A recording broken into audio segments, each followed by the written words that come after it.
안녕하세요. 네, 지난 한 주간도 잘 계셨지요?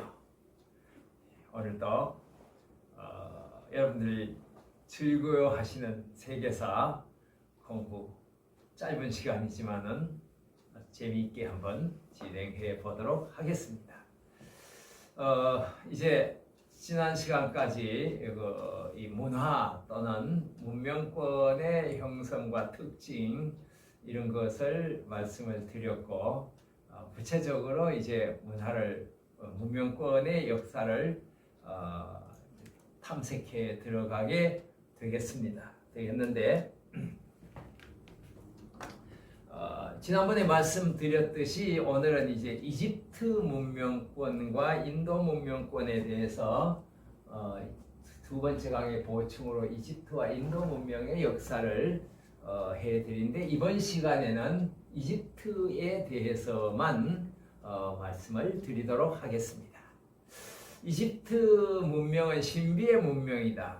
캐도 끝이 없다. 이제 이렇게 사람들이 얘기를 하고, 엄청난 문명이 고대에 있었지만은 지금은 역사의 무대에서 사라진 문명, 그렇게 이제 얘기를 할 수가 있습니다. 여기에 상징적으로 그림 하나를 이렇게 실어놨는데요. 이것이 이제 스핑크스이고 이것이 피라밋입니다. 이 사진에 있어갖고 별로 엄청 크지는 않아 보입니다만은 이 피라밋의 높이가 여기에서 여기까지가 143m예요. 그러면은 우리 보통 아파트 한 층이 3m거든요. 그러면 근 50m의 높이의 아파트 같은 이 무덤이 있는 거예요. 그리고 이쪽에서 여기는 지금 삼각으로 보이는데 정사각형 밑에 사각형 뿔인데, 이쪽 한 변이 얼마냐 하면은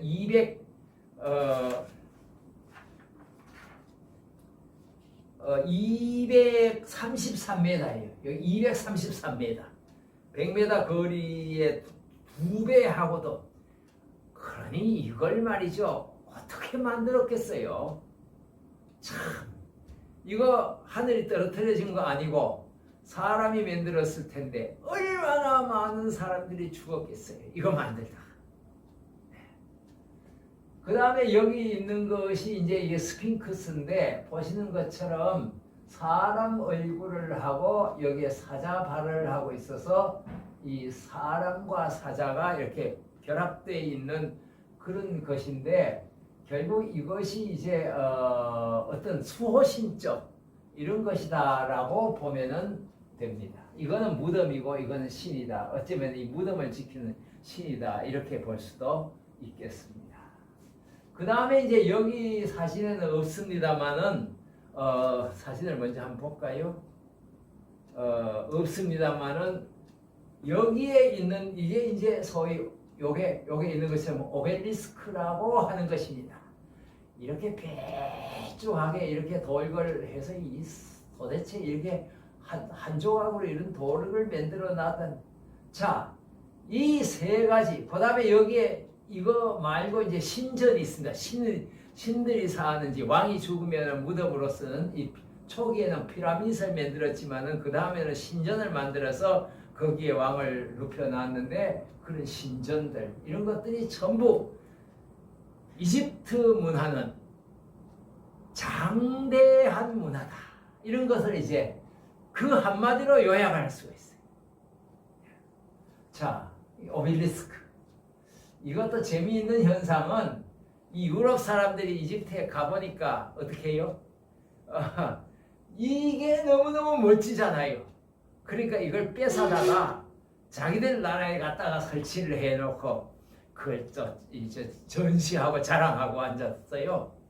프랑스에 가서도 제일 1등, 제일 도시 중앙에 이 탑이, 이 오벨리스크가 쫙 서 있어요. 좀 창피하지 않는가, 이런 생각도 좀 들었어요, 저는. 자, 이런 것인데, 자, 다시 한번 처음으로 돌아가서, 자, 이집트 역사에 대해서 이제 제가 30분 가지고 말씀을 좀 드리도록 하겠는데요. 개황밖에 설명을 드릴 수가 없습니다. 이집트 그다음에 가봐야 되겠다. 예, 이집트는 여기가 이제 이 앞에 거는 너무 작은데 여기서 이제 좀 크게 보면 이집트는 이렇게 현재 이집트 땅은 이렇게 돼 있습니다. 이렇게 요만큼. 그리고 그 이집트 중앙으로 나일강이 흘러가는데 나일강이 여기서 여기까지가 6,650km입니다. 6,650km. 그러니까 우리 여기 서울에서 부산까지 가는데 450km를 잡으면은 그거 한 10대 정도 되는 그런 긴 강이에요. 그리고 여기 보면 백나일, 청나일인데 이건 상식으로 제가 말씀을 드리는데 청나일이라고 하는 것은 이 에티오피아에서 발원을 해서 흘러가는 강이고 백나일이라고 하는 것은 이 빅토리아 호수, 우간다에 있는 빅토리아 호수 여기에서 흘러가 갖고서 여기 수단 근처에서 만나 갖고 이렇게 흘러서 지중해로 들어갑니다. 여기가 홍해고 여기가 사우디아라비아고 여기가 예멘이고 여기가 이제 시나이 반도고 여기가 이제 이집트 저 이스라엘 나라 이스라엘 여기 지중해 요렇습니다. 예, 요거 보시라고 했고 예, 나일강은 이렇다. 이 설명을 드렸어요. 자, 그걸 이제 확대해서 그려놓은 그림이 여기입니다. 이게 이제 메디테리안 시에서 여기 지중해고 이게 이제 이 나일강입니다. 나일강. 예. 그러니까 이집트의 문명은 이 나일강을 중심으로 해서 형성되어 있습니다. 그래서 이쪽에 이제 이렇게 이게 있는 것은 이게 뭐냐 하면은 여기서 물이 쫙 흘러내리면은 흙을 싣고 가서 여기에 가서는 이제 땅이 낮으니까 흙들이 이리저리 흩어가서 섬처럼 모래섬이 막 쫙 생겨졌는데 이걸 갖다가 우리가 삼각주라고 그렇게 부르죠. 예. 그리고 그러다 보니까 이 땅은 비옥한 땅이 되었습니다. 그러니까 여기는 뭐 비료 하나 안 줘도 여기에 농사가 자연적으로 되는 그런 땅이어서 이집트 문명의 초대 발상지는 여기입니다. 여기. 그래서 여기 로어 이집트인데 하 이집트라고 합니다. 하 이집트. 왜? 저기 나일강이 위에서 이렇게 흘러가니까요. 하 이집트.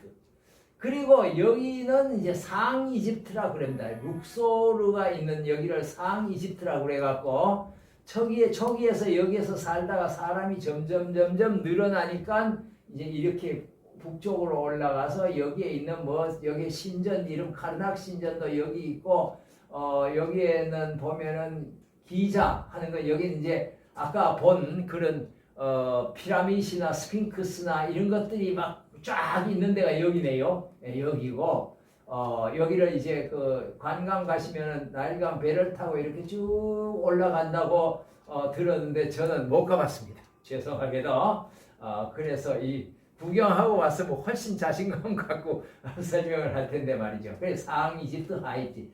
그래서 이제 왕조가 중간쯤에 이쪽으로 옮겨서 나라를 형성을 했습니다.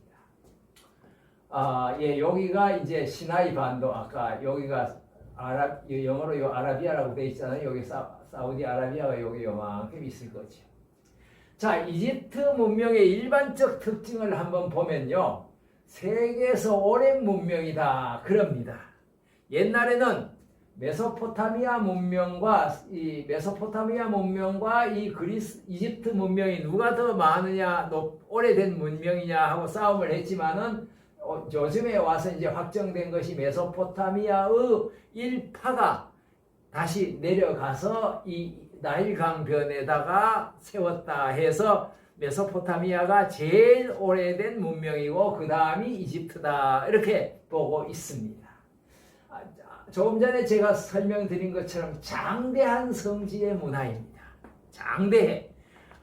얼마나 백성들을 고통을 시켰는지는 모르겠지만은 지역적으로 볼 때 여기 농사가 잘 되는 지역이고 이쪽에 남쪽에 이 아프리카의 남쪽에서 북쪽으로 저기 공격해 들어올 백성들은 아무것도 없고 단지 저 북쪽에 있는 나라들이 남쪽으로 쳐들어와서 여기를 점령할 뿐이었으니까 여기는 사실상 농경시대에서 농사를 지어서 자기가 먹고 자급자족하고 먹고 살기에 아주 얼마든지 고통이 없는 그런 평화로운 땅이었어요. 그러다 보니까 사실은 문명이 발전하지 못하고 역사의 무대에서 퇴출돼 버리고 만 것이요. 경합이 없고 너무나 자체적으로 배가 부른 그런 상태에 되어버렸다. 이렇게 이제 말할 수가 있는 것입니다. 그러나 고대에 다른 외적의 침략도 없고 그렇게 문명이 발달했고 그 다음에 먹을 것이 많고 이러다 보니까 그것이 다 어디로 갔느냐 하면은 여기에 장대한 성지의 문화를 만드는 피라미드를 만들거나 스핑크스를 만들거나 무덤을 만들고 그 무덤만 만든 게 아니라 무덤 벽에는 전부 그냥 다 조각을 해갖고서 역사를 그림으로 쫙 설명을 다 해놓는 이런 참 어쩌면 고대 사회에서는 왕 하나를 위해서 백성이 존재하는 그런 사회가 여기에도 펼쳐지고 있다 하는 것을 볼 수가 있습니다. 그 다음에 이제 이분들은 영혼 불멸을 믿는 종교의 힘이었습니다. 그래서 종교의 힘은 그 이제 영혼 불멸을 전하고 사람들에게 어쩌면 희망을 줬다고 볼 수 있죠.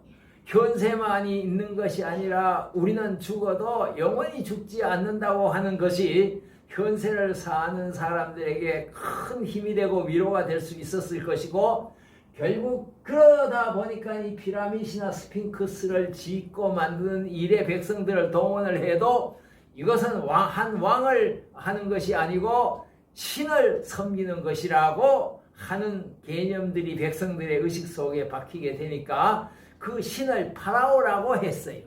그래서 우리나라에서는 그걸 바로 성경에서는 바로 이렇게 합니다만은 파라오이고 파라오라고 하는 것은 왕이라고 하는 저자 고유말입니다. 그래서 파라오가 통치를 했고 그 파라오는 인간이면서도 신이었다. 이렇게 볼 수가 있습니다. 그런데 이 사람들이 믿는 신은 다신교를 숭배를 했습니다. 이게 무슨 만물의 모든 신이 있다는 정령 숭배의 사상이 아니고 몇 가지 나일강도 신이고 저 태양도 신이고 태양의 아들도 이제 거기에 인적으로 호루스도 신이고 아멘 신도 있고 이런 여러 신을 가지고 아침의 신 저녁의 창조의 신 이런 신 하여튼 그런 세계 만상에 삼라만상에 돌아가는 모든 것들을 신에 의한 것이라고 하면서 이게 소위 다신교적인 것으로 가면서 문화가 힘을 또 잃어가는 또 원인이 되기도 했습니다. 그 다신교라는 게. 자, 이집트의 일반적 특징이라고 하는 것은 굉장히 오래된 고대 문명이다. 그런데 그 자체에서 주저앉아 버렸다. 그 능력을 가지고 다 이 오늘날로 말하면 국가 발전이나 그거 보다가는 이 토목공사나 이런 데 썼다. 물론 그것 자체도 발전이기는 합니다만은 외계로 침략해 나가는 것은 그 후에 가서 저 메소포타미아 문명권하고 전쟁을 합니다만은 거의 별로 획기적인 그런 것을 얻지 못하는 것을 보게 됩니다. 그 다음에 이제 그리고 이제 영혼 불멸을 믿었다. 그래서 두 번째, 이게 일반적 특징이고, 두 번째는 나일강이 나온 문화다. 이집트의 삶, 이집트의 역사, 이집트의 문화는 나일강의 문화다. 헤로도토스가 그렇게 얘기를 했어요. 이집트는 나일강이 나온 문화다. 그 말 뭐냐 하면 아까 얘기했지만은 나일강은 꼭 1년에 한 번씩 훌떡 범람을 해요. 언제 범람을 하냐? 6월 22일 날 하지가 지나면서 한 2달 동안 범람을 해요. 이집트 사람들은 그것이 범람을 하면은 그 옥토가 되잖아요. 그러니까 범람을 해서 옥토가 된 다음에 거기에 씨를 뿌리는 거예요. 그러니까 나일강이 범람을 안 하면은 이집트는 흉년이 들어서 그냥 멸망하는 거고, 나일강이 범람을 하면은 그냥 풍년이 들어서 하는 거니까 항상 그 나일강을 넘어달라고 제사를 지내고 막 이랬던 거예요. 그러니까 그 이제 6,650km 먼 거리에서 황토를 싣고 내려오는 그것이 거리가 멀다가 보니까 오늘은 비가 이쪽에서도 오고 저쪽에서도 오고 저쪽에서도 오고 여기는 안 오고 이러니까 그 물이 흐르는 양이 일정했던 거예요. 너무 기니까. 그래서 이 나일강은 신의 강이었어요. 이집트 사람들에게는. 그래서 그 나일강에서 모든 삶이 이루어졌던 거죠. 예, 그렇습니다. 그래서 이제 그러다 보니까 나일강에는 태양도 자연히 언제 하지가 돌아올까를 바라보는 것을 연구하다 보니까 우주와 태양과의 관계를 연구를 하게 됐고요. 그 다음에 상형 문자. 이건 뭐냐 하면은 이제 물이 훌쩍 넘어버렸어요. 작년에 우리 밭이 이렇게 여기 요만큼 있었는데 물이 싹 덮어버리니까 우리 밭이 어딘지 모르잖아요. 그러니까 사람들이 또 여기다가 팻말을 딱 팻말을 꼽아갖고 여기는 우리 밭. 글자가 없으니까 뭘 그려 넣었어요? 우리 집 아들 코를 그려 넣는다든지 예를 들면, 또는 우리 집에서 있는 개를 그려 넣는다든지, 그것도 없으면 삼각형을 그려 넣는다든지, 이런 이제 도형이 문자가 만들어지기 전에 도형을 쓰기 시작을 했고, 그것이 이제 발전하면서 문자가 돼서 상형 문자가 여기에서 이제 만들어지고요. 기하학이라고 하는 거, 오늘날 와서 기하학이라고 하지만은 그때도 벌써 기하학이라고 하는 이름은 없었지만은 그 지오메트리라고 하는 것도 그 저쪽에 라틴어에서 이게 파생된 말인데, 우리 집 땅을 찾으려니까 어떻게 해요? 저 산에서 봤을 때 거리 어느 쯤 여길 거야. 이제 이런 것들이 이제 소위 말하는 측량하는 사람이 삼각전 들다보고 하잖아요. 그런 것이 있어서 기하학이 그러니까 이제 소위 나일강이 나온 문명이, 그런 것들이 이제 인간들이 자꾸 문화 문명이 발전돼 가게 되고, 그 다음에 이제 사후세계에 대한 집착을 했다. 이것도 엄청, 그래서 사람은 영혼과 육체가 있는데 죽는 것은 영혼과 육체가 분리되는 것이다. 개념이 그때나 지금이나 다르지 않죠. 그래요. 분리됐던 그 영혼이 다시 돌아와야 돼. 다시 돌아와야 되는데 갈 곳이 없다. 이렇게 되면은 그 영혼이 자기 집을 못 찾게 되니까 돌아올 집을 만들려고 육체를 보관을 하려고 하다 보니까네 사람의 몸을 그냥 두면 썩으니까 썩지 않도록 방부제를 칠하고 썩는 부분을 간이나 뭐 이런 것들은 다 빼내고 거기에다가 이제 소위 말하는 심장은 넣어 갖고서 바짝 말려 갖고서 미라를 만들어서 보관을 하는 거예요. 그래서 그때 되면 사람들이 혼이 찾아오게끔 하는, 그래서 이제 미라를 만드는데, 미라 전생시대가 신왕국 시대에 만들어지고 미라를 만드는 기법이라고 뭐 이런 것도 참 재미있는데 그걸 다 설명할 수는 없고, 어쨌든 그래서 이제 이것이 소위 말하는 종교의 힘과 같이 이렇게 결합이 돼서 이집트의 그 문명의 힘이 됐다. 이렇게 이제 한 3가지 정도로 이야기를 할 수가 있습니다. 자, 그래서 이집트의 역사를 이걸 한번 이렇게 살펴보고 넘어가겠습니다. 제가 많이 설명을 했는데 그거 뭐 다 지금 할 수가 없고, 이집트 역사만 한번 요것만 머리에 넣으시면은 뭐 공부 잘 했다고 말할 수 있습니다. 이집트 역사는 BC 아까 3400년, 3300년 뭐 그런데 이걸 시대를 나누면요. BC 3000년에서 시작을 해갖고 여기 멸망을, 여기 로마의 속국이 되는데 로마의 멸망을 당하는데 여기가 BC 30년이에요. 30년. 요게 0이니까 요까지 여기 하면 3000년이죠. 이집트 역사는 요 BC 30년, 요때 멸망하고는 바로 그만 로마의 속국이 되어버렸고, 로마의 속국이 되면서 이집트 문명이라고 하는 것은 완전히 이 세상에서 없어져 버리고 말게 됩니다. 말기에 이제 이 역사에는 꼭 성장기가 있고 하는 것처럼 요 말기가 언제냐면 한 700년, 요게 기원전 1000년, 그러니까 요게 한 700년쯤서부터 시작해 갖고 말기가 다가와서 여기가 한 300년까지, 요 400년 말기고, 요 말기에서 다시 새로운 왕조가 들어서서 그걸 갖다가 포톨레마이오스 왕조라고 하는데, 요 얘기는 로마 역사 공부할 때 상세히 할 거예요. 그러나 하여튼 이 말기의 왕조가 또 바뀌게 되는데, 얼마나 많이 바뀌었느냐 하면은 여기 본 것처럼 30왕조가 바뀌었어요.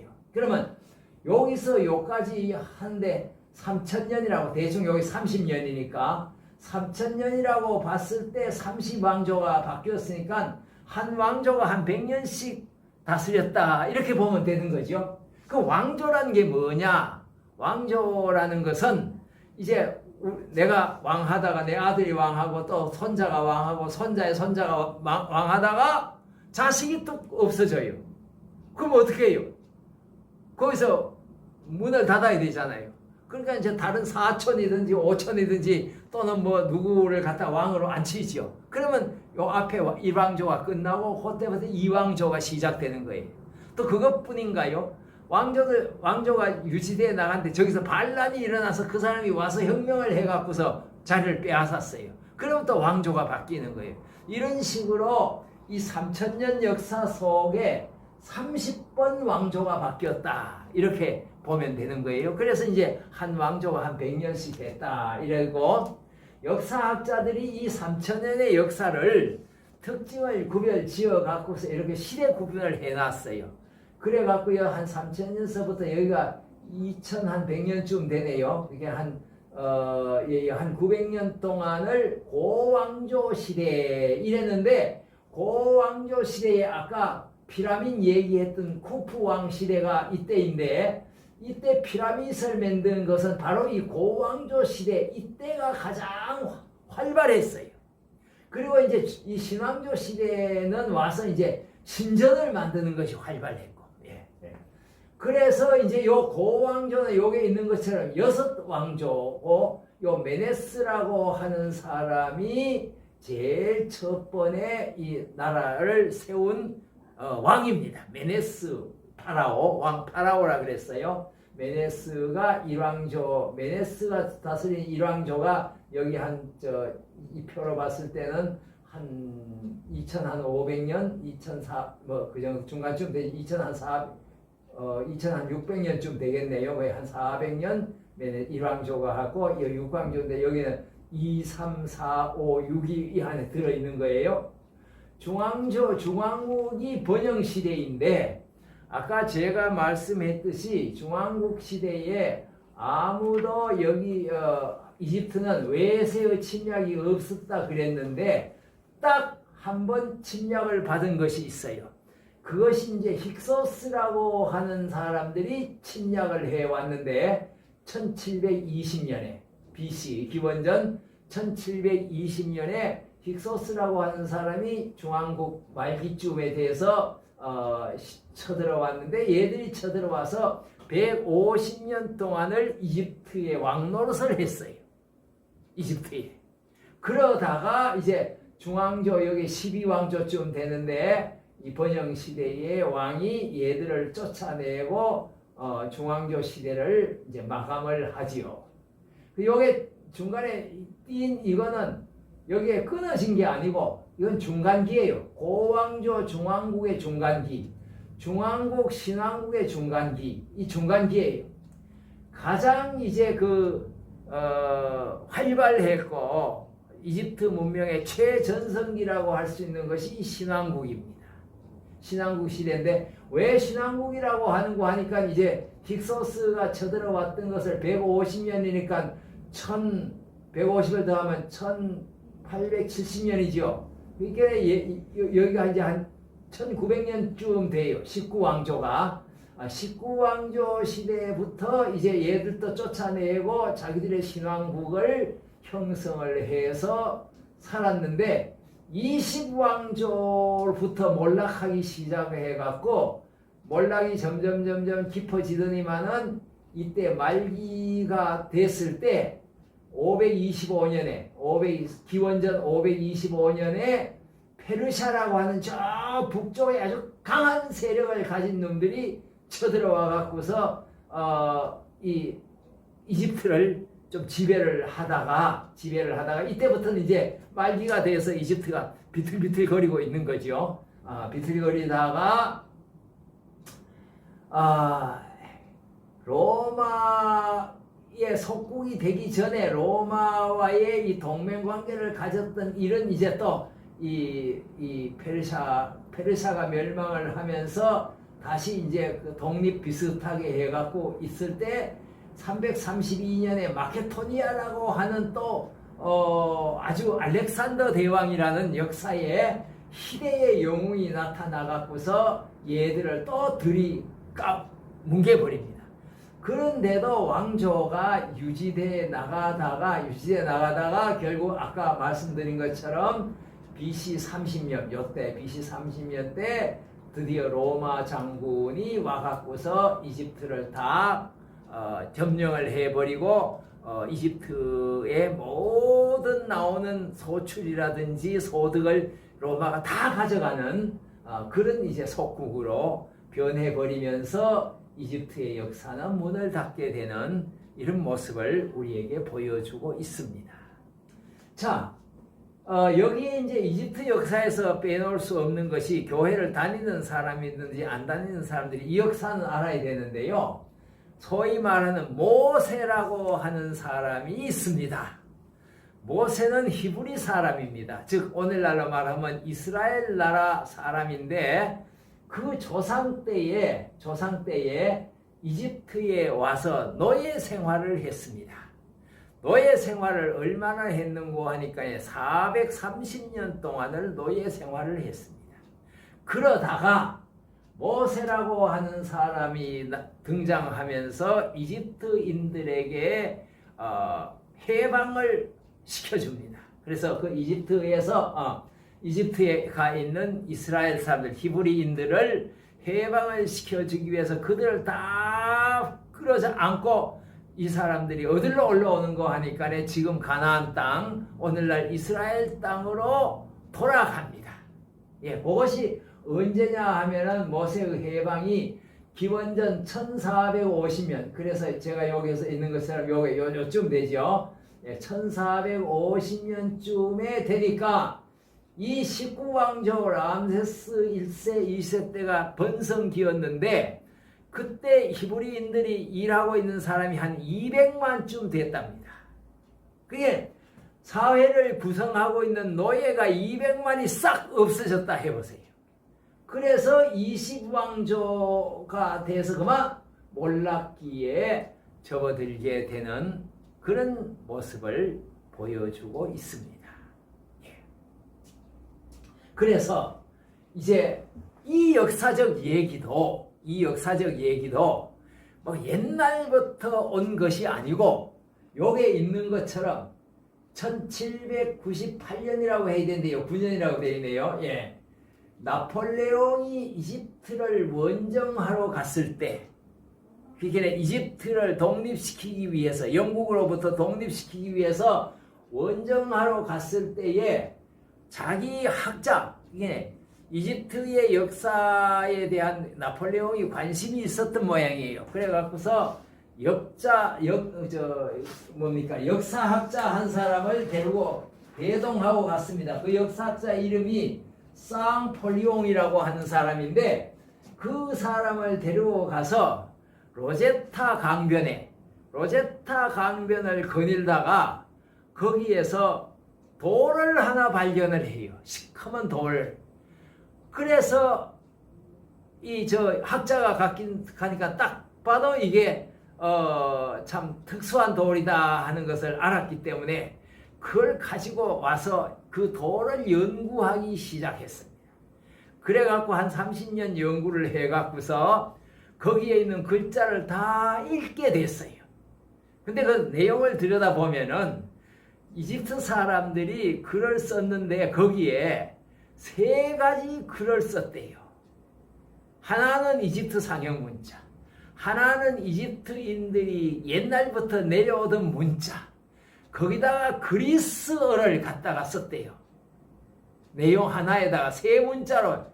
그래서 그 학자가 그리스어를 아니까 그리스어를 중심으로 해갖고서 이집트 문자, 상형 문자를 해석하는 법을 배운 거예요.